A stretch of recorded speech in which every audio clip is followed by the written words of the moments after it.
Hello, আসসালামু আলাইকুম। আমি শাহানা দীপা। ধ্রুবতারা চ্যানেলে আপনাদেরকে আরও একবার স্বাগত জানাচ্ছি। কাছে দূরে দেশে এবং দেশের বাইরে থেকে যারা আমার ভিডিওটি দেখছেন, আশা করি সকলেই ভালো আছেন। আমিও আলহামদুলিল্লাহ ভালোই আছি।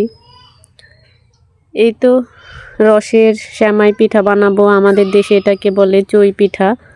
তো সময় স্বল্পতার কারণে আমি অবশ্য পুরো রেসিপিটা আপনাদের সাথে শেয়ার করতে পারিনি। পিঠাগুলো আমার মা বানিয়ে পাঠিয়েছে। আর আমি এটা রসটাকে ভালোভাবে জাল করে এর ভিতরে দুধ দিয়েছি আর মশলা দিয়েছি, 2-3টি দারুচিনি দিয়েছি আর মুখ ফাটানো এলাচ দিয়েছি 4-5টা। এরপর এটাকে ভালোভাবে জাল করে নিয়েছি। এখন এটার ভিতরে আস্তে আস্তে চই পিঠাগুলো দিয়ে দিব। চই পিঠাটা রান্নার ক্ষেত্রে একটা জিনিস অবশ্য খেয়াল রাখতে হয়, সেটা হচ্ছে যে সবগুলো পিঠা একত্রে দেওয়া যাবে না, তাহলে দলা পাকিয়ে যাবে। এজন্য আস্তে আস্তে 2-3 ধাপে পিঠাগুলো দিতে হয়। আর পিঠাগুলো দেওয়ার পরে আস্তে আস্তে দিলে এটা আস্তে আস্তে আবার উপরে ভেসে ওঠে, তখন আবার বাকিগুলো দেওয়া যেতে পারে। এভাবে রান্না করলে হয় কি, আর দলা পাকানোর সম্ভাবনা থাকে না এবং খুব ভালোভাবে একটার সাথে একটা লেগে যাওয়ার সম্ভাবনা থাকে না। যাই হোক, এই চই পিঠাটা আমি রস দিয়ে রান্না করে আমার শ্বশুরের জন্য নিয়ে যাব নোয়াখালীতে।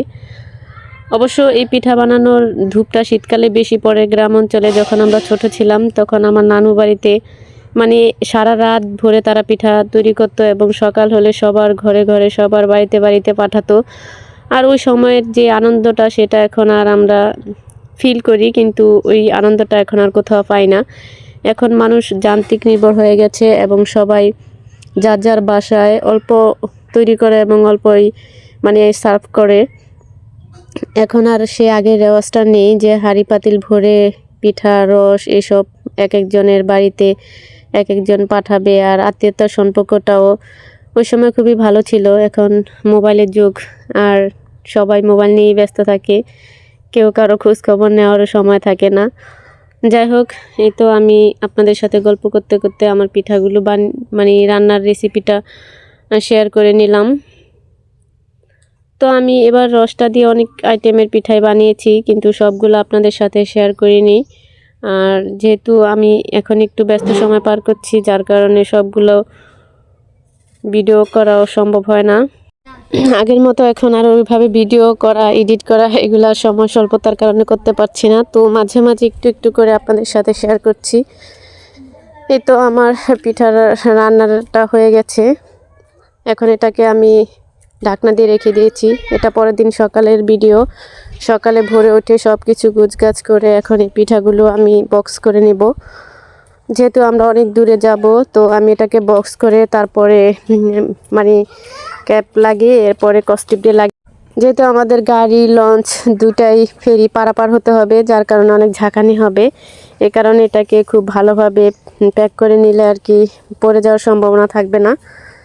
তো ওই প্রসেসিংটাই আমি করে নেব। যদিও মন চায় অনেক সময় অনেকের জন্য অনেক কিছু করি, কিন্তু ওই তো ব্যস্ত মানুষ, সময় স্বল্পতার কারণে করে উঠতে পারি না। যারা একা সংসার সামলায় আবার সাথে চাকরি বা ব্যবসা করে, তাদের পক্ষে এগুলো সম্ভব হয়ে ওঠে না। এই তো পরের দিন সকালে খুব ভোরে উঠে আমরা সব কিছু প্যাক করে নোয়াখালীর উদ্দেশ্যে চলে যাব। এখন নিজে গাড়ির জন্য ওয়েট করতেছি। তো গাড়ি আসা পর্যন্ত ছেলে মেয়েকে নিয়ে রাস্তায় দাঁড়িয়েছিলাম। অনেক কুয়াশা ছিল এবং শীত ছিল, যার কারণে আমাদের গাড়ি আসতে দেরি হয়েছে। তো এখন আমরা গাড়িতে করে ফেরি পারাপারের জন্য ফেরিঘাটে এসে পৌঁছেছি, কিন্তু এখানে কুয়াশার কারণে ফেরি এপারে একটাও ছিল না, যার কারণে আমাদের 1 ঘন্টার মতো প্রায় এখানে বসে থাকতে হয়েছে। আর ওই ফাঁকেই তো আমি নদীর পাড়ের মানুষের একটু জীবনচিত্র তুলে ধরলাম। দেখুন, নদীর পাড়ে যারা যুদ্ধ করে বাঁচে, তারা হয়তো নদীর সাথেই যুদ্ধ করতে হয়। ওই তো আমাদের ফেরিটা চলে এসেছে। এখন আমরা ফেরির ভিতরে আছি। ছেলে বমি করেছে, একটু মাথা ঘুরেছে, তাই তার বাবা তাকে পেয়ারা ভর্তা খাওয়াচ্ছে, আমিও খেয়েছি।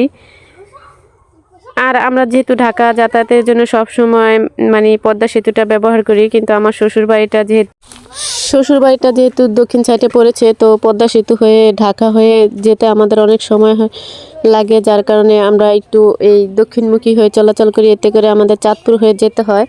আর চাঁদপুরে এই নদীটা আমাদের পার হতে হয় বেশিরভাগ সময়। ফেরি আছে, লঞ্চ আছে, স্পিড বোট আছে যেহেতু। তো আমার ভিডিওটা যদি আপনাদের কাছে ভালো লেগে থাকে, তাহলে প্লিজ একটা লাইক দিতে ভুলবেন না। আর আপনাদের একটা লাইক আমার ভিডিওটাকে অনেক আপু এবং ভাইয়াদের কাছে পৌঁছে দিতে সাহায্য করবে। আর যারা আমার চ্যানেলে নতুন আছেন, যুক্ত হয়েছেন, তারা অবশ্যই চ্যানেলটাকে সাবস্ক্রাইব করে পাশে থেকে যাবেন। আর অবশ্যই পাশে থাকা বেল বাটনটি অন করে দিবেন, এতে করে আমি ভিডিও ছাড়ার সাথে সাথে আপনাদের কাছে নোটিফিকেশন আকারে পৌঁছে যাবে। আর এই তো দেখুন আমাদের নদীমাতৃক বাংলাদেশের ভিউটা। এই তো মাঝ নদীতে যখন আসি তখন চারিদিকে শুধু জল আর জল, মানে এত পানি, কোনো কুল কিনারা নাই। তো এই তো নদী পার হয়ে এখন আমরা চাঁদপুর ঘাটে চলে যাব। ওখান থেকে মানে আমরা ডাইরেক্ট গাড়িতে উঠেছি, আমাদের আর বারবার নামতে হবে না। তো ফেরি পারাপারের পরে আমরা এক গাড়িতে করেই নোয়াখালীতে চলে যাব। তো আমরা রাতে পৌঁছতে প্রায় রাত হয়ে গিয়েছিল। আর এটা হচ্ছে পরের দিন সকালের ভিডিও, নোয়াখালীর ঐতিহাসিক খোলাজা পিঠা। এই তো আমার শাশুড়ি বানাচ্ছে। খুব সকালে ঘুম থেকে উঠে দেখি উনি মানে নাস্তাটা তৈরি করে ফেলছে। আর সবাই এই চুলার পাড়ে বসেই শীতের দিন এটাকে খুব মজা করে খাবে। কেউ মধু দিয়ে খায়, কেউ মানে যার যেটা ভালো লাগে আর কি, ঝোলা গুড়।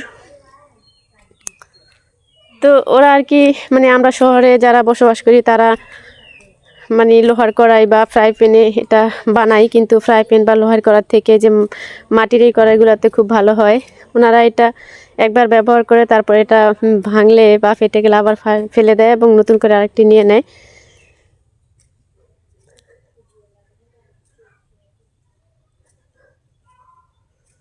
তো এই তো খোলাজা পিঠার সাথে ঝোলা গুড়, খেজুরের ঝোলা গুড় দিয়ে সবাই এটা খাবে।